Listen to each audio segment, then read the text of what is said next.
The Bob Murphy Show, episode 411.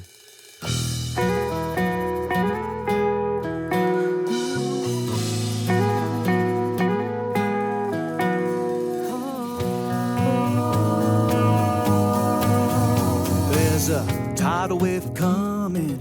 What you gonna do? Get ready for another episode of The Bob Murphy Show, the podcast promoting free markets, free minds, and grateful souls. It's your source for commentary and interviews conducted by a Christian and economist. Now here's your host, Bob Murphy.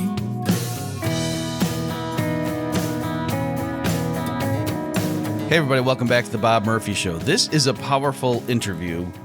I'm speaking with Dr. Protais Nshogoza, who is the national coordinator for Rwanda for the organization ECLEA, which stands for Equipping Church Leaders East Africa. So you may remember back in episode 392, I interviewed Jonathan Menn. He was a retired trial attorney, and he had books on apologetics and so forth, and that's what we focused on in that discussion. But one of the things he had done was ran this organization, ECLEA, Equipping Church Leaders in East Africa. And so Protais, who I'm talking to in this interview, is from Rwanda and, is their national coordinator. And this is a pretty powerful story because, as I'm sure many of you know, there was a genocide in Rwanda, and Protais lived through it and lost several people that, from his personal family. And he tells the story, and it's a very gripping one with many lessons for Christians and others. And so I think we should just dive right into it. Let me just mention, unfortunately, we had some technical issues with this discussion, and we have his audio. The video didn't work, and so that's why you're going to see just the still shot of him if you're watching the video version. Without further ado, here is my discussion with Protais Nshogoza. Well, Protais, welcome to the Bob Murphy Show. Thank you so much, sir. So, as I have explained to the listeners, we have a discussion outline here just to make sure, because I know you've been giving your testimony to various churches and organizations, so we'll just try to get through this because I know you have a lot of information to tell. So you are a Rwandan pastor who survived the 1994 genocide. And I suppose one thing that we could ask up front is people might wonder, do you consider yourself, are you a Tutsi? Before 1994 genocide, I would be found on the part of Tutsis. But today, we are Rwandans. We have no tribes. Mm-hmm. We have got a great idea from our government that what is very important is our nationality, not those ethnic groups. Even though they were not ethnics, because before they were social classes of people, so we can't consider them as ethnics. Rwanda is a country that speaks one language and have one culture. So there is no ethnics there. Okay. Maybe at this point, we should just take a few minutes here. Can you just give us, Protais, an overview of your life? Yeah, thank you so much. As I said, my name is Protais Nshogoza. I was born in 1964 in Rwanda, and I grew up in a Muslim family. After the death of my father that occurred in 1973, my mother has taken a decision to send me to my auntie's family, and my auntie's family was a Muslim family, and I were supposed to be a Muslim so that I stay well in a safe area with that family. So I became a Muslim when I was 9 years old, and I went on till when I was 24 years old, I came to be converted to Christianity. I grew up in the country of Rwanda, and I did my primary and secondary school in Rwanda.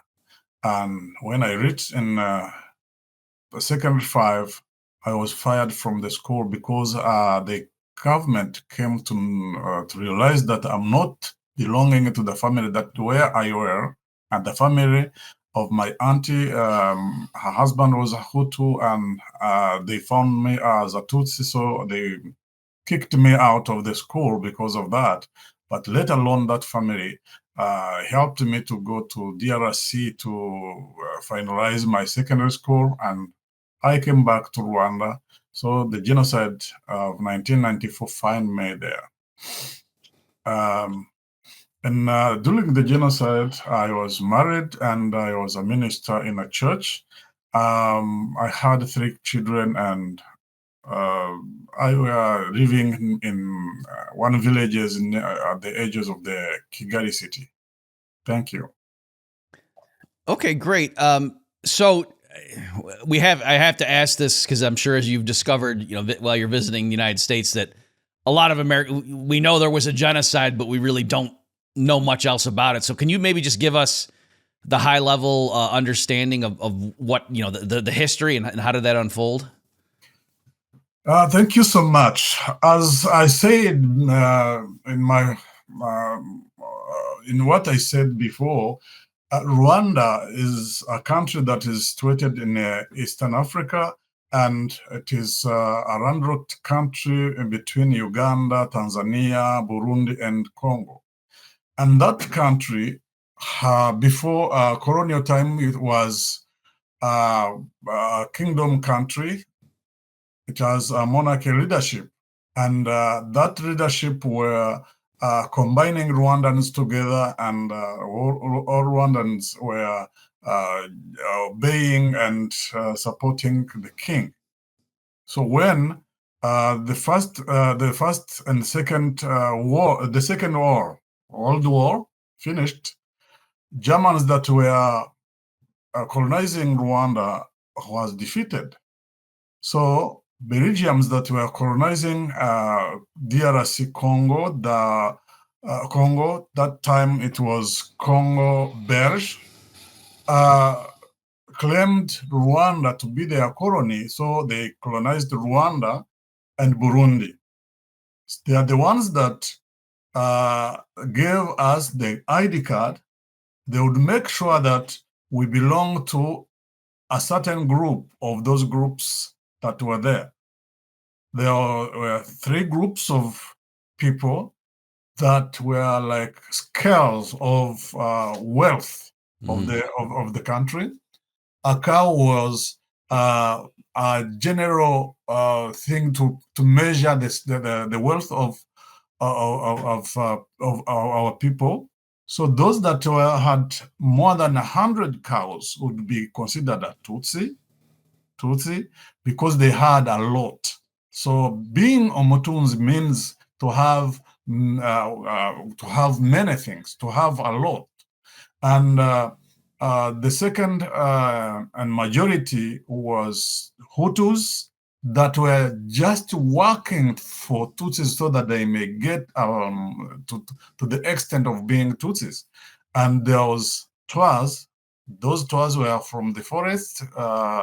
As pygmies, their duty of their everyday duty was hunting animals, and their wives were doing clay work. So it was obvious that someone who's in Tutsi group, when his cows get less because of pandemic or another thing that thing that happened to his cows, he would go back to the middle one, to the middle group of Hutus, and someone that has got more cows to adding to what he has, so he would go up to the Tutsi class which is for those that have a lot of cows. So because Rwanda speaks one language, that was not the tribes, but it was levels of wealth of people. So when Belgians came in, they found that as they used those groups as their political interests, and they made them tribes.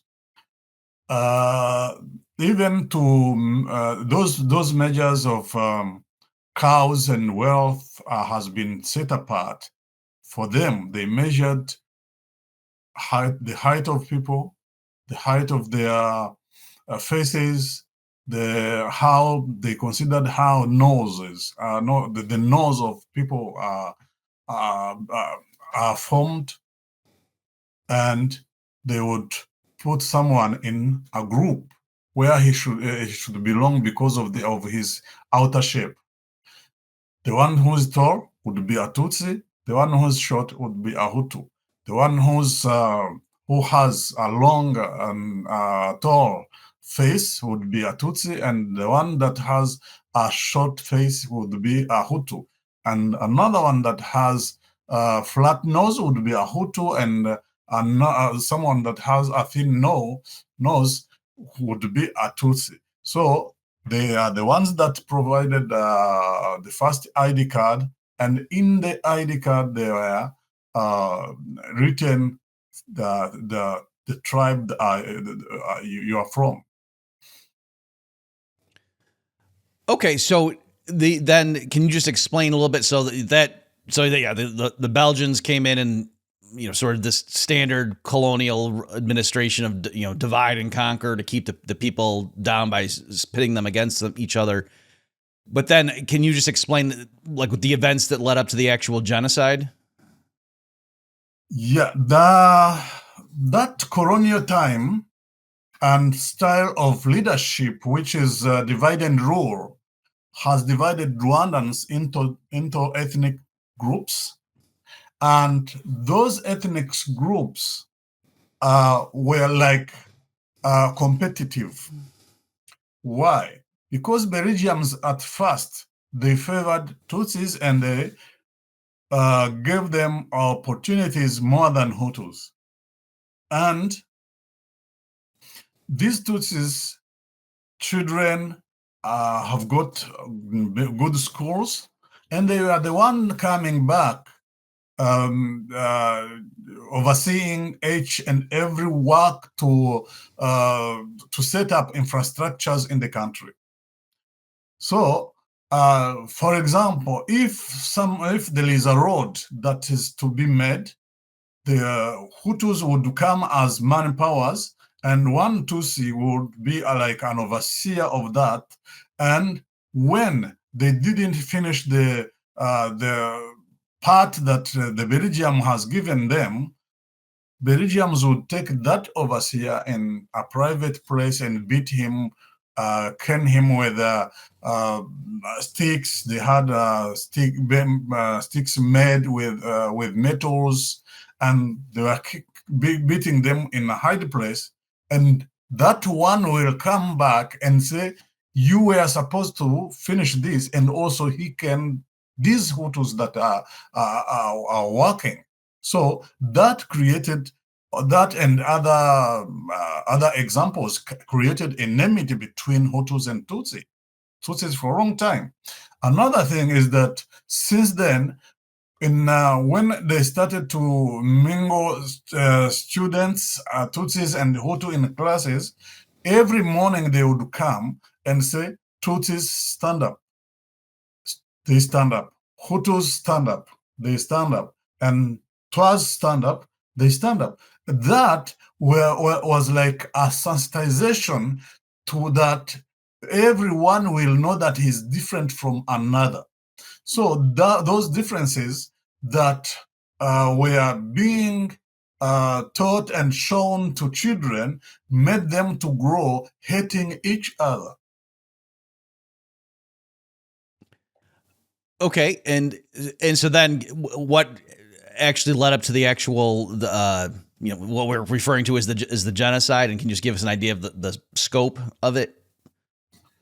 So that was the beginning of genocidal ideology. So Belgians ruled Rwanda after the Second World War till 1962. So in 1957, the king of Rwanda claimed independence of the country. That means that he wanted Belgians to go out of Rwanda, and then the country remain governed by the native leaders. So the office of UN were in New York. So he was supposed to go to New York to claim for independence, and he has told Belgians that what he's going to do, because they were working together, they were somehow leading him, and he was supposed to pass to Burundi because the city of Bujumbura had all medical infrastructures. So he were supposed to pass to Bujumbura so that he may be get a vaccination, different vaccinations like yellow fever and malaria vaccination, and he went with a big team. When they reached there, others were injected by just vaccines, but for him, he was injected some poisons and died. When he died from Burundi, the group that was with him just divided themselves into two parts. One part went forth with the journey, and another part went back to the country, taking the body of the king. And when they reached in the country, they found Belgians already prepared to bring Hutus on power, and the population claimed that they will not bury the king without someone that replaced the king. And this king has no children, and in our culture, the king will be succeeded by his son or his brother. So they came to elect his brother Kigeri, and the brother came to the throne, and then they buried the king. After burying the king that replaced his brother ruled for 6 months only. Why? Because it came a time he went to Kinshasa to see the leader of Congo, so that they may exchange ideas on how countries can get independencies. And when he reached there, Belgians sent a fax telling him that he's not supposed to come back in the country, because if he comes back, he will be killed. So the king started the journey of exiling. He lived in Congo, in Kenya. From Congo, he went to Kenya. He lived in Kenya for a long time, and later on, he came in the US. It's where he died like 4 years ago. He died from that time. And then in 1959, Belgians, along with young Hutus that was educated, they were teachers in primary schools, like the first president, interim president, and the first president of the republic, were teachers in the primary schools, and they raised them up, and they taught them that Tutsis has been making them slaves for many years. So they have now. It is a time to come back and fight Tutsis. So in 1959, they fought Tutsis. A lot of Tutsis fled the country. Others was killed in the country, and their houses burnt, and cows has got eaten because they didn't want to leave the leadership in the hands of Tutsis. And those Tutsis that went in exile, a lot of them were in Uganda. So they are every year claiming to come back into the country, but the First Republic and the Second Republic denied to welcome them into the country. Even the second president of the Second Republic of Rwanda said that Rwanda is a small country. It is like a cup full of water. When you put some water on a full grass, the water will flow out. Even the water that was in will flow out. So he said that was saying to mean that they don't have a place in the country. They can't get where to go to be settled. So these guys that were in Uganda took a decision to attack the country because they were soldiers in Ugandan army, and they took a decision to attack the country so that they may liberate the country, make it a country that hosts all its children or its people. So the struggle or the war started on 1st October 1990. And from 1990 to 1992, that there was a war between two military groups. Mm-hmm. The military group of the government of Habyarimana and the military group of the Tutsi that came in trying to liberate the country. So when it reached 1992, they started negotiations in between. Those negotiations taken place in different places, but the place that went wrong, went for a long time, it's Arusha, Tanzania. Meanwhile, as they were negotiating, as Habyarimana, who was the president, were training and preparing militias in Herahamwe that will kill Tutsis. And some soldiers of France trained them how they can kill Tutsis a lot of Tutsis in a short time. So these were civilian people selected from each and every village, prepared to kill Tutsis from their respective villages. Why they selected from each and every village? They selected them from each and every village so that they will recognize and know someone to kill and someone to be not killed. You know, Mm-hmm. You remember I said in the schools they were saying a certain group stand up.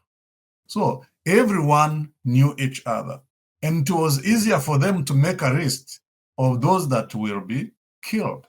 So they made lists of Tutsis to be killed, and that was the flow of the genocide ideology that was there since 1959 to 1994.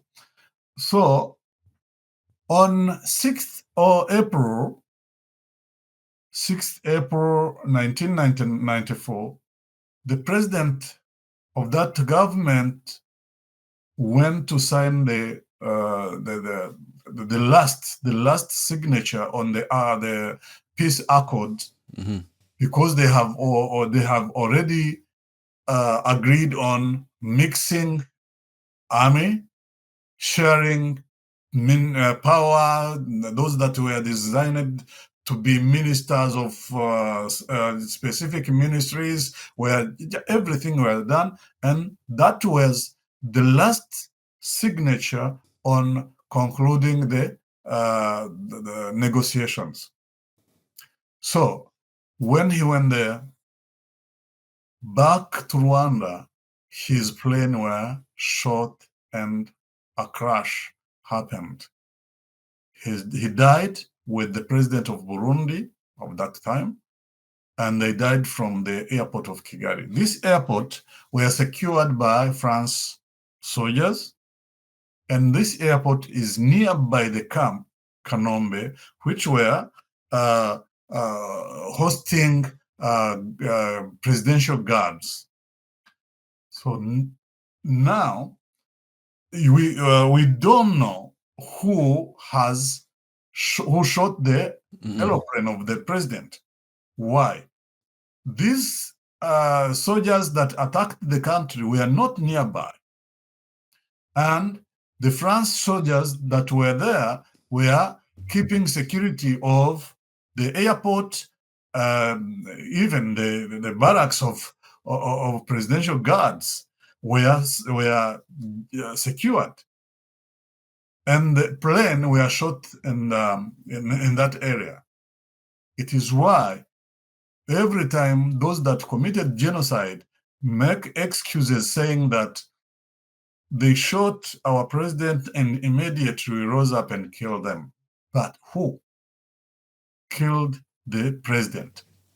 Some some ideas come saying that there is a small part of Hutus that were not supporting the agreements of Arusha negotiations that rose up and kill the president so that these accords will not be put in action. That is the main idea which is there. And that very night, when the president was shot and the crash happened, that very night they started to kill Tutsis in the country. And you can ask yourself, yes, that happened in Kigali city, and maybe they would kill some leaders that were behind that action if they knew them. But what about killing a citizen, a farmer, or someone that struggles every day to make life in the rural areas? Killing a baby that has knows nothing. Mm-hmm. So that was very, very terrible. And that time, the genocide started in that night. They started killing the prime minister. She was a lady, a Hutu lady that were not supporting this ideology of the genocide, and they killed all leaders that were considered to be Tutsis or to be contrary to the ideology of the genocide. And they went on killing each and every one. The whole country was in a chaos of the genocide, just killings, massive killings everywhere, hunting Tutsis where they have hidden themselves. It was horrible. And I've seen you say that, like, over the course of 3 months, they about 1 million Tutsis were murdered. Is that right? More than 1 million Tutsis were killed during a period of 100 days. The international community has put in 800,000 people. Mm-hmm. 800,000 people. Why? Because they pursued the fake census that has been done before the genocide in Rwanda, and everything that were being done were just done reducing numbers, reducing people, showing that Tutsis are very minor, so that they will not consider it as genocide. Mhm. It is a strategy of denying the genocide even when it is being prepared. So more than 1 million Tutsis has been killed in the country within 100 days. So the genocide started on 7th. It was that night of when the plane of the president got a crash, and it spreaded in the country and has been stopped by RPA soldiers within 100 days. So on my side, the genocide took place on my village on 10th April 1994. Well, yeah, this leads it. Yeah, I was going to ask you, now thank you for that broad overview and historical context so, American listeners can understand where this come from. So, yeah, can you now pick up? I know, you've been telling this story a lot as you travel with your ministry about, your personal experience and, how are you still here telling us about it? By the grace of God, I have been rescued, and now I know that God made it for a purpose. The genocide took place on 10th on my village. It was my routine. Every morning I would get my bicycle and go to church to preach. On 10th, it was Sunday. So that Sunday morning, I took my bicycle, and when I reached in the middle of my way, I met one reader who told me who asked me, "Pastor, where are you going?" I said, "I'm going to church," and he told me that you will not afford to get to church because militias are coming to your village. So now go back home, tell your people to leave their houses open, and take light things like blanket, jackets to cover themselves so that they may not be found in their homes. Maybe they will come and take things, but don't they will not kill you. So I went back to my village. I told some people of my neighbors and my family. We went to a Catholic church that was nearby. A Catholic church.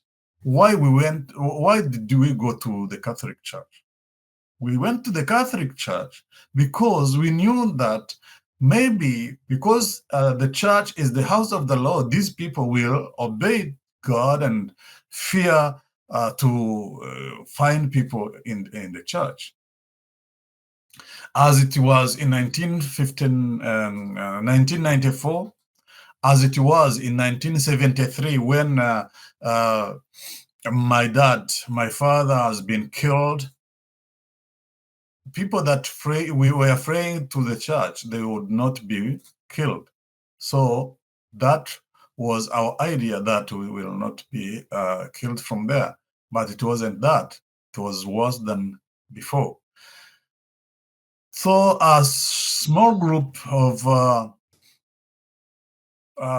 just few people, few militias came in with one gun and some grenades and started to shoot among us. We were full of people, a crowd of people, and we saw some starting to die. So we went out and started to grab some stones and we fought against them. This small group went back because we were too many more than them. And we thought that they are defeated, they will not come back. But they went and they reorganized themselves, and then after like 3 hours, they came back. They came back with 3 guns. They set guns in every way where we would escape from, and they started to shoot to us. So for us, we just entered the church, and they came in trying to just to kill everyone. So for us, what we did, we broke the windows from behind, and we passed through the windows as we tried to escape. Me, my wife, and children, my uncle Laurent, that was a catechist of that church, and my neighbor Francis. We passed through the windows, and others just passed through the windows and got scattered in different areas. But a lot of people has been killed from that church. For us, we went up on the mountain. Rwanda is a hilly country. It has a lot of hills. And we went up on the mountain thinking that we will be just controlling the environment and see where they are coming from so that we may know how we can escape them. And where we sat, it was under a big avocado tree, because we were just hiding ourselves from the heat of the sun. And from our behind came a big crowd of militias. They said, "Look at these cockroaches, they are here." And then they started to beat us, and they shared the things that we had, like blankets and jackets and everything that we had in our hands, and they told us to make a single line. We made a single line. My uncle was in front of me. I followed him. My neighbor Francis was behind me. My wife and children were behind us. After doing like 50 meters, they said, "You guys, this lady might go her own way, because we don't want her to go with these men." So they took my wife away. They separated me with my wife and children. And for us, they took us to the main road. You can ask yourself why they would take us to the main road, as they want to kill us. They wanted to kill people on a place where everyone will know that he is killed, because they didn't come to find us in the homes. So we are scattered in every area, and they have lists of people to be killed. So it would be a wasted time to try to find people who were to try to find people that has already been killed. So they would put us on the main road so that everyone will pass there and know that we are dead. So they took us to the main road. When we reached the main road, one guy that was a godson to my uncle, he is the one that cut his neck with a sharpened machete. His head went left, and his body just fall right on our right. And as I saw him killing my uncle, what I did, I prayed a prayer. I said, "Lord Jesus Christ, you know that my hands are innocent. I didn't shed any innocent blood. Take me to your heaven." Because I knew that this is death. I'm in death. After praying that prayer, I turned my face behind me and just to see if my neighbor Francis is still alive. And I found what I found is a machete that were coming out of his face. Even some blood of his flew in my back. And that guy, Francis, had a lot of money in his pocket of his shirt. He took those bunch of notes of Rwandan currencies and said, you men, take this money, don't kill me." They took the money full of blood and they finished him. So I remained standing in between these two bodies that has been killed. While they are shouting, sharing money, I stood there. Why I didn't run? If I would run, they would even run after me and kill me. If I would remain there, it was the same. So I stood there until one of them said, "You guys, are you busy with money? And this cockroach is here. He can escape, he can run from us." And he beat me with a big stick. They have made sticks from wooden trees, and those sticks would be having nails on their heads. So he beat me with that head of the stick. I fall down and I lost my conscience. I laid down for like 2 hours without knowing that I'm breathing, because my conscience went, and they thought that I'm killed, I'm dead. So they went. Let alone some people from my group that were hidden in the bushes nearby came to see if there is anyone who is still breathing, and they found me breathing. So they took me to the hidden place where they were in the bush.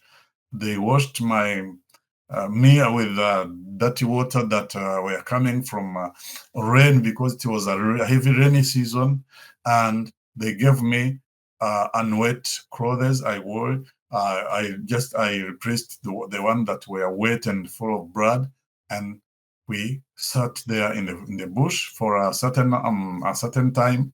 When it became dark, we came out of the bush trying to see if we can go somewhere to hide ourselves. And on the first, after reaching to the first roadblock, because every narrow way in the area was roadblocked, and militias were there day and night. They were replacing, just rotating on the work. They were saying that they are working. And on the first roadblock, 2 people has been murdered. Others dodged the roadblock. We dodged the roadblocks, but as we went far, we met another roadblock. So that roadblock, 3 people that were with me has been murdered. And we found there a chief militia, Yamuremye, and then he said, "Don't kill this man." He was pointing me. "Don't kill this man." 2 weeks ago, he cured my cow. He knows how to treat animals. He might remain and be a doctor to our animals. Let him be there. They just made me sitting across the roadblock, and I spent there the whole night. But during that night, they were torturing me. Some will come with machetes and just put machetes on my neck and says, even though he said that we will not kill you, we will kill you.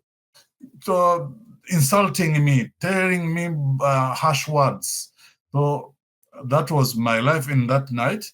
And until early morning, like 3 a.m., they had a big shout from a crowd of other militias from another village that were coming in.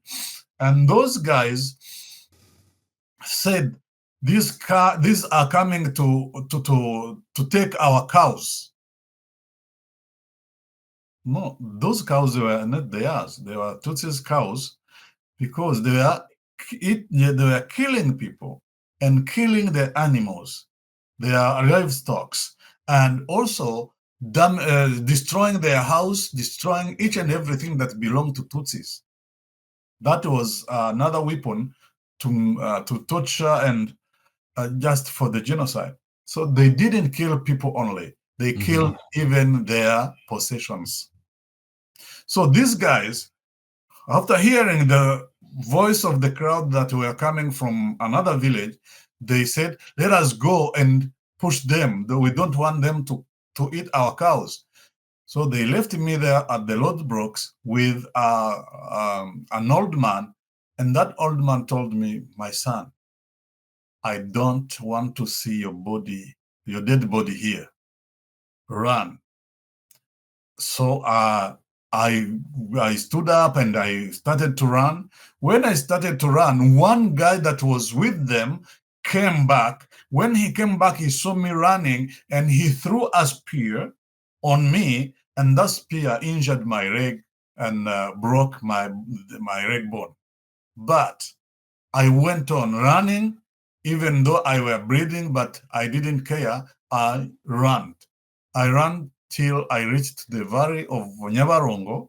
That river Nyabarongo goes until to the Lake Victoria and make the source of Nile. So in that river, in that valley, we did 31 days there. 31 days. You can ask me what we were eating in that valley, what we were drinking in that valley. Just was chewing like the papyruses, papyrus. Mm-hmm. We were chewing the down part of them. They are soft and salty. So that were our food, and we were drinking some that contaminated water from the rain, which were just flowing from the top of the mountains to the valley. We were living in the water. During the time of hiding ourselves in the valley, the government of the genociders came to know that people are there. There are people hidden in the valley. So they sent helicopters, and those helicopters had soldiers with grenades and guns. They would shoot everywhere. Even they would spread bullets as someone that is spreading pesticide. Why? They wanted to kill everyone that was there, and a lot of people has been killed in that valley. We on our side, we escaped from there 7 people only. You're saying you were there with what, like hundreds of people originally, and only 7 survived? Yes, there were more than 300 on our side, because the valley has 2 sides. One side is to the shore, to one shore of the river. Another side is to the second shore of the river. On both parts, there was people. There was more than 300 people that are there, but 7 of us came out. Can I add, when did you, so how did you actually, like, when did you know it was over? That was after 31 days hiding ourselves in the valley. And in those days, we would account days. But knowing the calendar, knowing that today is on each day, we would not account because it was confusing. Mm-hmm. Wow. But we didn't have that in our mind. Ours was just to pray to God so that He rescue us. But let alone, as those guys were killing us, as the RPS soldiers, those soldiers of Tutsis that came from Uganda attacking the country, were pursuing them to see if there is some people that they can rescue. So they fought them, and when they pushed them from our village, so some soldiers remained just recruiting some people that survived from forests, from bushes, from terraces on the mountains, even in the valleys. So they came near the valley and they started to call, if there is anyone that is inside there, we are coming to rescue you. We are not coming to kill you. Can you come out? I'm telling you, we believed them because they were speaking Swahili. If they would be speaking Kinyarwanda, our own language, we would not believe in them, because even those that were killing us were speaking Kinyarwanda. So, okay, well, that's a harrowing story, and I just know in the interest of time we need to keep pressing forward. So thank you for sharing that again. I know you've been telling various groups this. So I understand that the next chapter in this is you're back at your church, and there's Hutus in your church. So can you just explain? That must have been a difficult situation. Coming from the valley, I was hurt a lot. Jumping bodies of my people, jumping bodies of those that we went together in schools, jumping bodies of people that we shared life for a long time. That hurted my heart so much. So my heart was bitter and hurting a lot.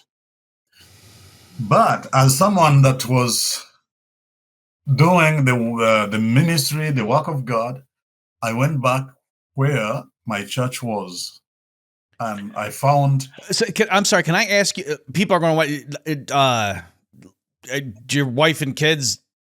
Did they not come back, or they? At that time, I didn't know where they are, but I will share with you how I came to know the story of theirs. And I went back to the school, to the church, and then I found the compound is full of bodies where they brought people and they killed people from there. And then what I did, I went to a business center that was nearby, and I opened one hall that was a bar before. So it's where we started to reorganize ourselves so that we start worshiping God and praying together. But at that time, it was not easy. You would travel, do like a 1 kilometer without seeing someone. And what I found, 3 widows and 7 young boys. Those young boys, 4 of them were survived the genocide, and 3 of them were Hutus, and we started together like that.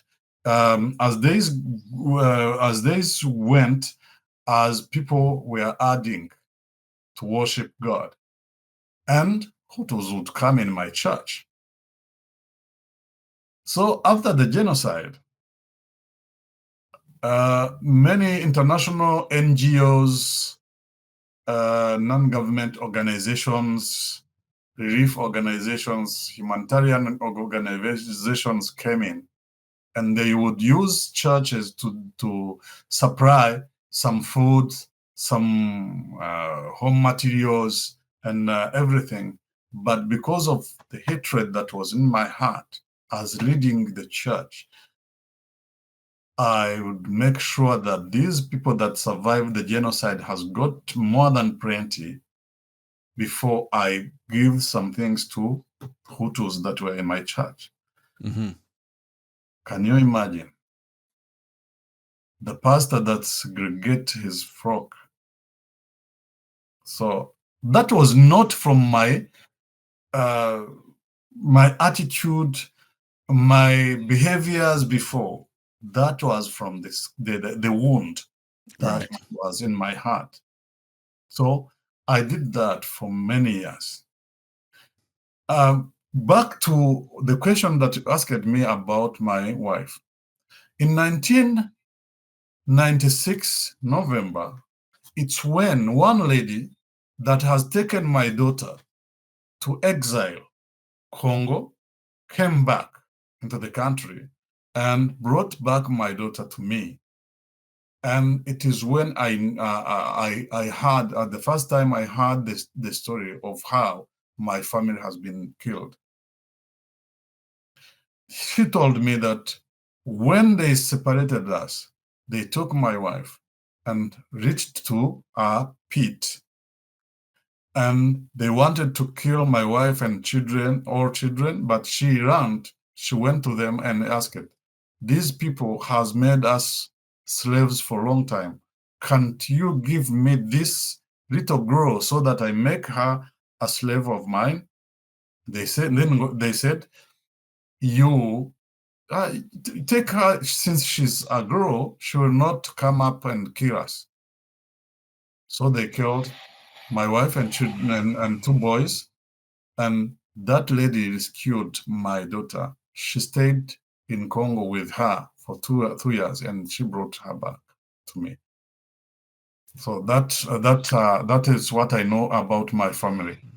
So my daughter is there now. She's married. She has two children. So after the genocide, as I said, I was full of hatred, anger, and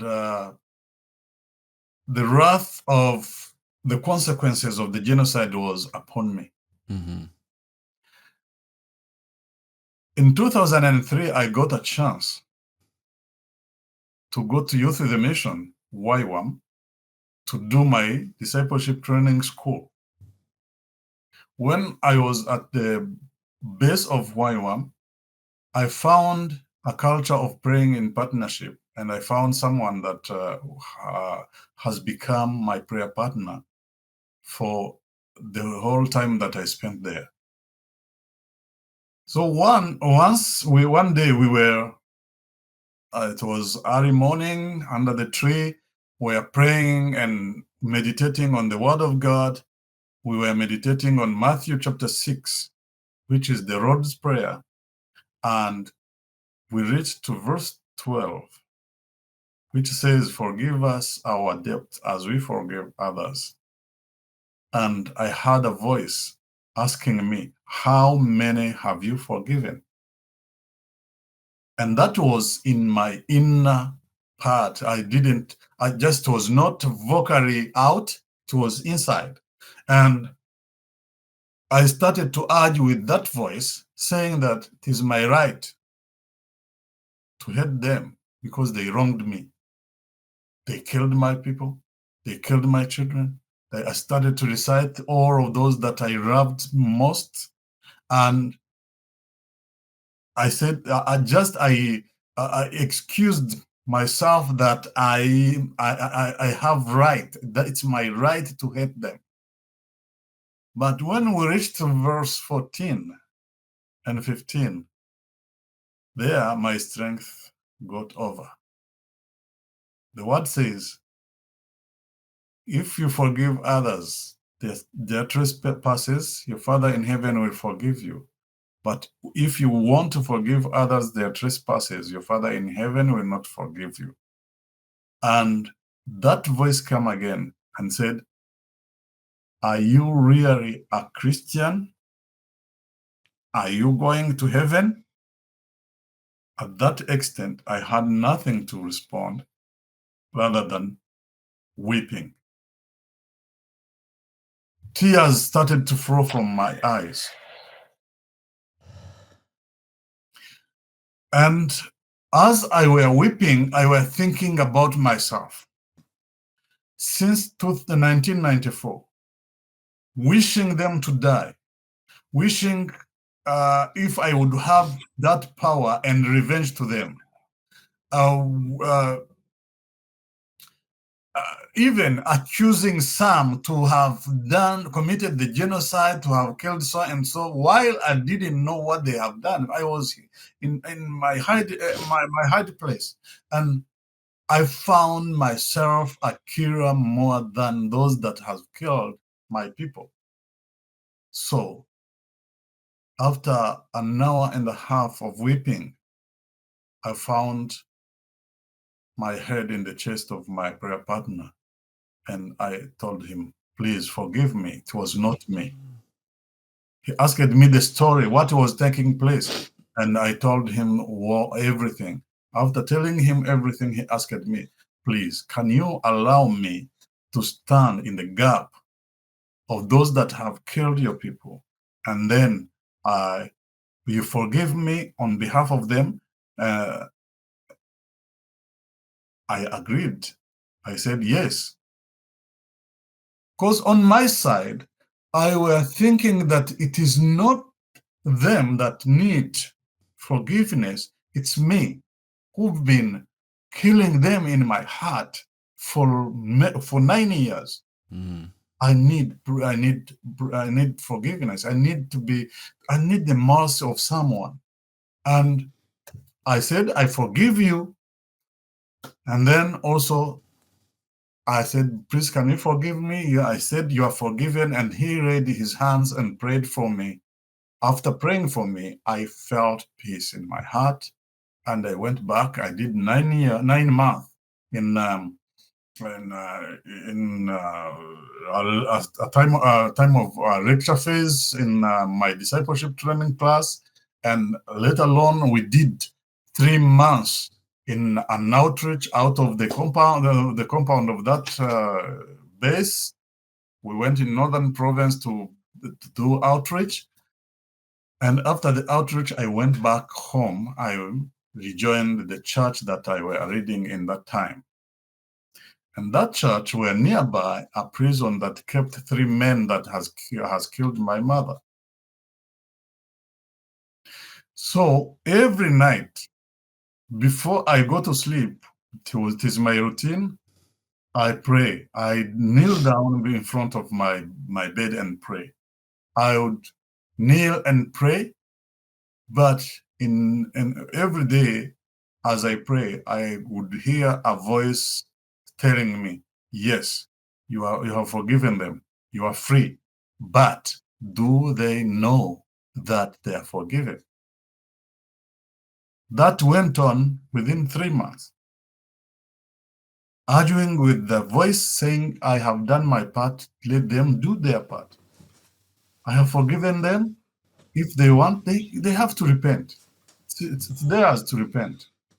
But I didn't know that the Holy Spirit is pushing me to go to them so that I may become a key to open up their hearts. Once I got tired of that voice, I went to the prison where those guys were kept, and I asked one policeman that I met there. He knew me, I knew him, and I asked him to bring out 3 men that has killed my mother. And that man told me that is prohibited, but because I know you, let me bring them out, but don't take a long time. He brought these 3 guys, and to see me, they were like shocked. They said, you man, what are you coming to do here? I said, I'm coming to ask you for forgiveness. Why asking us for forgiveness? We know what we have done. What did you do for us?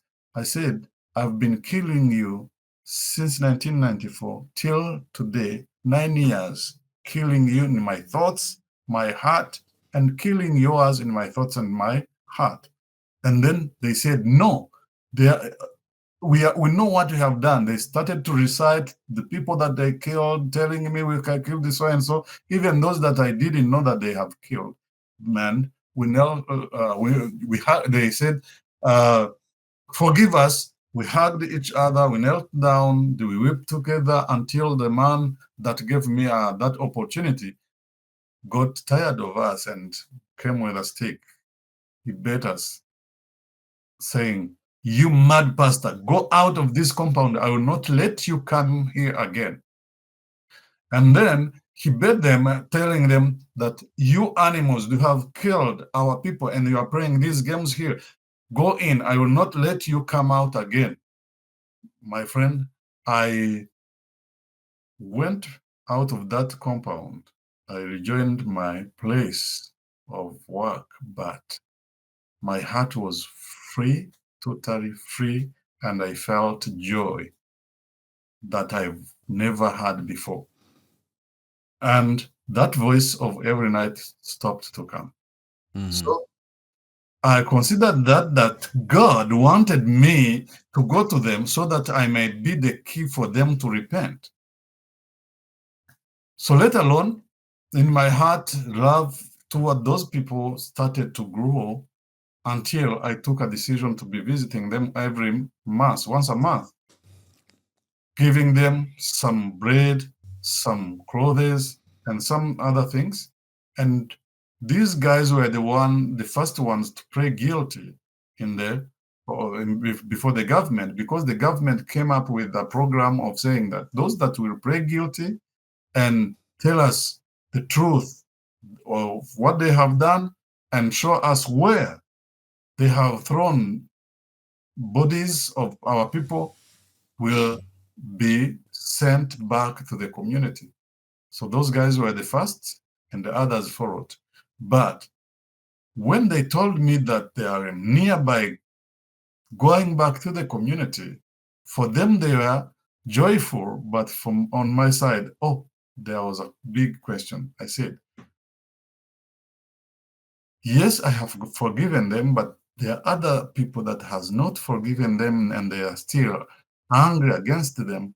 May they not revenge to them? That was a big question that I had concerning these people. And that made me to go to the district where I was born, and I asked a permission to be like a mediator in between. And they signed me a license, a paper that allows me to do that.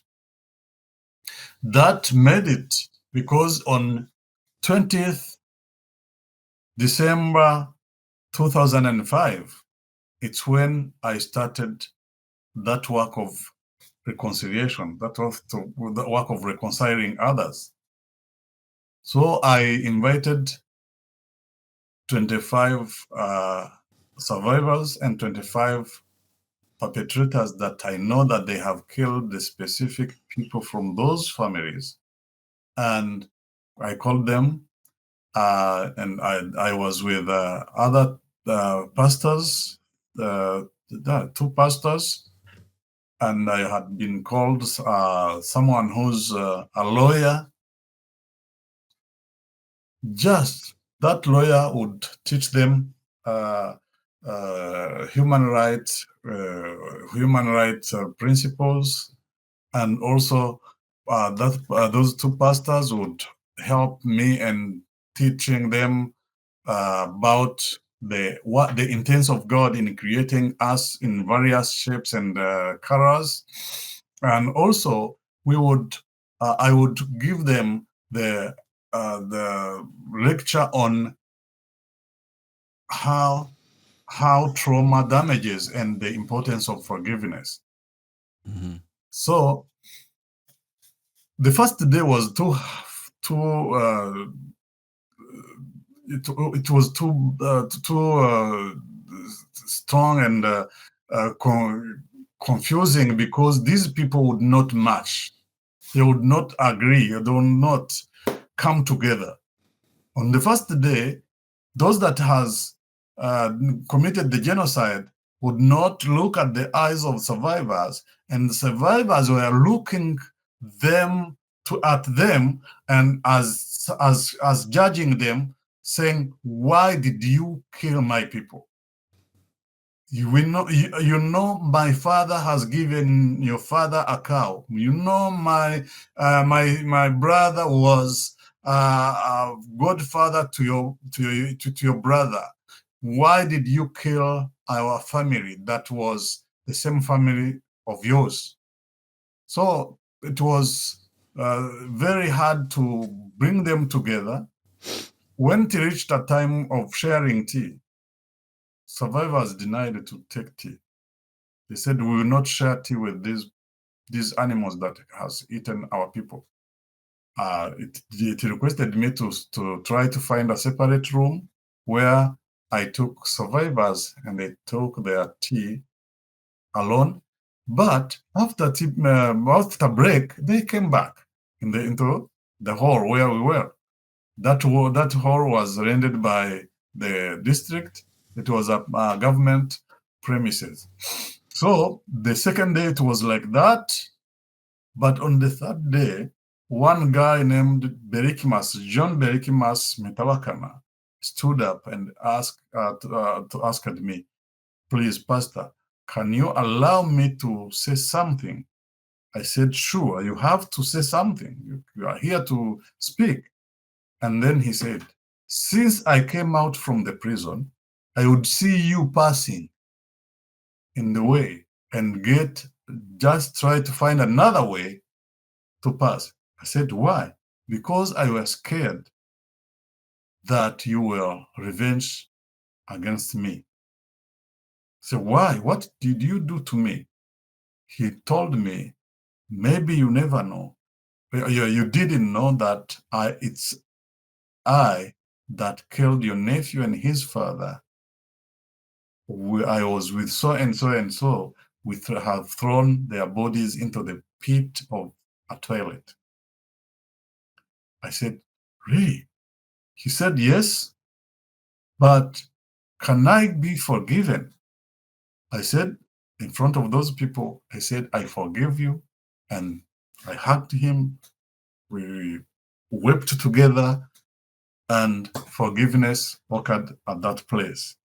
And that was the key to other perpetrators to ask for forgiveness. And many of them has got forgiven in that workshop. But for some survivors, it was hard to forgive, because forgiveness is not something easy, especially if someone has killed many people of yours, or some have killed the beloved people of yours. It is very hard, but it is possible. So we went on with our workshop. On the fourth day, which was the last day, survivors themselves asked me, Pastor, please, can you allow us to be meeting every week, once a week, to be meeting? I said, that's good.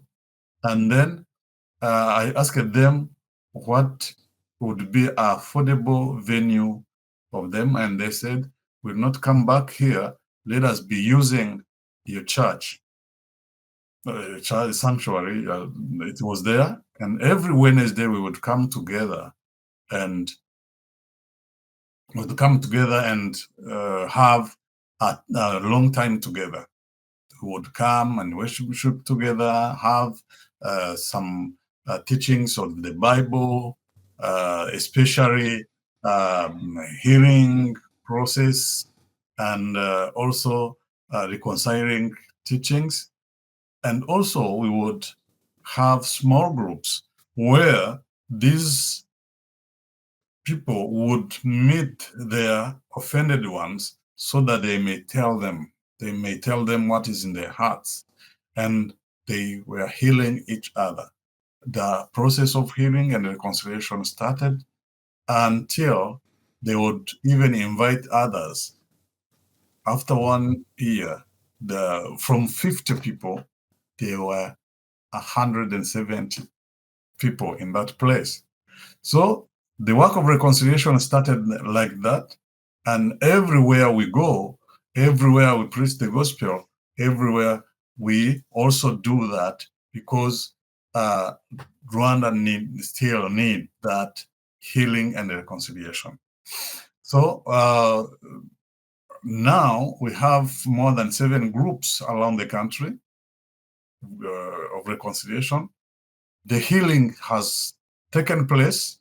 Now, as you visit us, we can take you to some groups where we will hear testimonies and experience reconciliation and peace among those people. Today, some people that has wronged certain families become like master of ceremonies in there, and their marriages, and some have started to marry each other, to do intermarriages, and that is a sign of reconciliation. We have used a lot of tools after that, as we started from the revelation of God and from what God did in my heart, on my heart, but also there was some other thoughts to enhance this reconciliation. For example, we got a piece of land which we named a space of dialogue. Within that piece of land, survivors will come with machetes, hoes, and perpetrators will come with machetes and hoes to dig and farm crops. But they do not. No one has revenge to another. These are their items that has been used during the genocide. It is amazing to see people that were supposed to use those to revenge, just using them to make life. Mm-hmm. And also we came up with a program of cow. We got 6 cows in one group, and we gave those cows to 6 people. And now cows are giving birth. When a cow has given birth, the one person will pass on the calf to another person. You see, a survivor have got a cow, and the calf from that cow is passed on a perpetrator, and then a perpetrator got a calf, passed on to another survivor. That enhances their relationship. It enhances their unity. And as I said before, the cow in our past, it was a measure of wealth, and someone that would give you a cow would be loving you so much. So now, this kind of sharing cows is another thing that enhances the love in between them. So that program is good for us. We need to go on and do much so that reconciliation gets stronger, because we have decided that genocide will never happen again. Well, that's a very compelling story, and as you can probably have told from my reaction, it's very moving, and in my personal life, I certainly don't have anything remotely comparable, but I applaud your faith and your courage in pursuing what God led you to do, and the example you showed others. I guess we're wrapping up here the time I have you for. Do you have any final words you want to share for this largely American audience, many of whom are Christian? What I can say, tell Americans, I know some people will say, I will forgive someone when he came to ask me for forgiveness. But holding forgiveness is killing ourselves. Mahatma Gandhi said that holding forgiveness is like taking a cup of poison in your mouth, in your hands, and drink it and sit as you expect that your offender, your enemy, will die.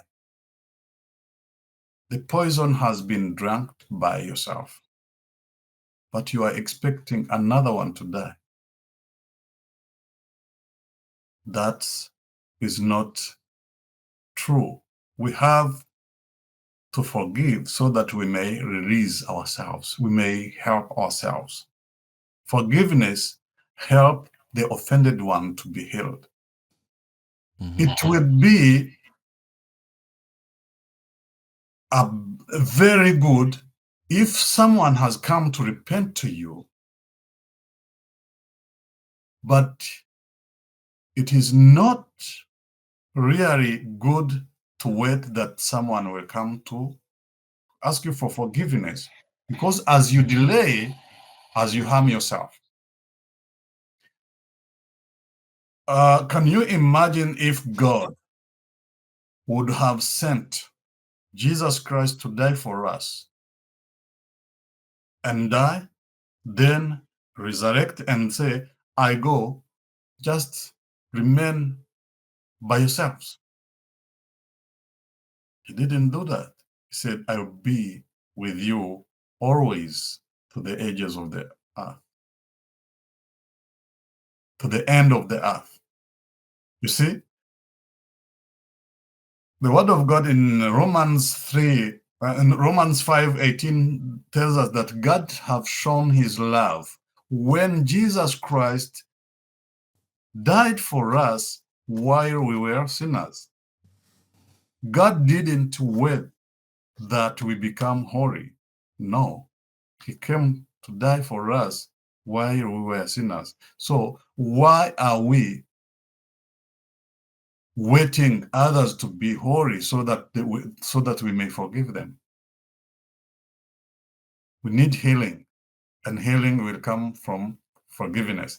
Another thing I can say is that anyone that has ability to, to come, or is able to come to Rwanda to run from us, it will be better to come and see. Because I'm saying this as a single person, but there is a lot of people that have now killed, has now reconciled, and that would be like teachers of peace and reconciliation, teachers of forgiveness and reconciliation to people from here. Because I know some people that some people will not be quick to forgive because of cultural inconveniences and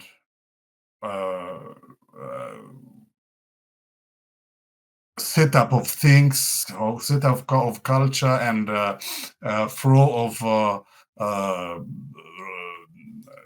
of social laws that say, I will not forgive, I forgive you, I will not relate to you, I forgive you, I let you go, and you let me go, I live alone, leave me alone. All of that is not in the intent of God. God always live and operate in unity, and his unity is divine. And God is love. God is always merciful. God is always forgiving. So we have to imitate our God and do whatever is good. Amen. Folks, my guest has been Dr. Protais Nshogoza. Protais, thank you again so much for everything you've been doing and spending some time with us to share your incredible story. Thank you so much. God bless you. God bless you. Thank you, everyone, for tuning in. We'll see you next time. You've just experienced another episode of The Bob Murphy Show, the podcast promoting free markets, free minds, and grateful souls. For more information and to subscribe to this podcast, visit bobmurphyshow.com.